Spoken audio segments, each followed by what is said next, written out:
அஸ்ஸலாமு அலைக்கும். இன்றைக்கோட mini vlog என்னென்னு பார்த்தலாம். மார்னிங் இருந்துச்சுன்னா அவல் கொலாப்புக்கு ரெடி ஆகிட்டு இருந்துச்சு. சுட சுட அவல் கொலாப்பட்டுக்கு மட்டன் குழம்பும் இருந்துச்சு, சாம்பாரும் இருந்துச்சு, பழமும் இருந்துச்சு. நான் மட்டன் குழம்பு ஊற்றி சாப்பிட்டேன்.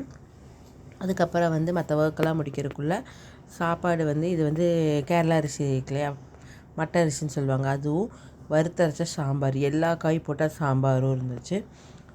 மாங்காய் அதெல்லாம் போட்டு செம டேஸ்டியான சாம்பாராகவே இருந்துச்சு. அதுக்கப்புறம் பீட்ரூட் பொரியல், அதுக்கப்புறம் மட்டன் குழம்பும் இருந்துச்சு. மார்னிங் வச்ச மட்டன் குழம்பும் இருந்துச்சு. ஸோ அதெல்லாம் வச்சு சாப்பிட்டு ஈவினிங்காக குழந்தைங்களுக்கு ரொம்ப க்ரேவிங்ஸாக இருக்குதுன்னு சொல்லிட்டு மேகி கேட்டே இருந்தாங்க. நம்ம அந்த நூடுல்ஸ் மேக்ஸிமம் ப்ரிஃபர் பண்ணுறதில்ல, எப்போவாச்சும் ஒரு நாளுனா கொடுத்துடலாம், அந்த மாதிரி கொடுத்துட்ருக்கோம். அப்போ குழந்தைங்களுக்கு கிரேப்ஸ் கொடுத்து அவங்களோட க்ரேவிங்ஸ்க்காகவும் கொடுத்துட்டோம். அவங்களாம் ரொம்ப என்ஜாய் பண்ணி சாப்பிட்டுருந்தாங்க. எப்பவும் போல் வெளியே உட்காந்து ரொம்ப நேரம் டைம் ஸ்பெண்ட் பண்ணி ரொம்ப நேரம் பேசிவிட்டு அதுக்கப்புறம் தான் தூங்கினோம். இன்றைக்கி நைட்டு ரொம்பவே ஜாலியாக ரொம்ப கொஞ்சம் நேரம் விளையாண்டுட்டு குழந்தைங்கள்லாம் படம் பார்த்துட்டு அப்புறம் தான் தூங்க வந்தாங்க. அவங்களுக்கு ரொம்பவே ஜாலியாகவே இருந்துச்சு. தேங்க்யூ ஃப்ரெண்ட்ஸ், பாய், டேக் கேர்.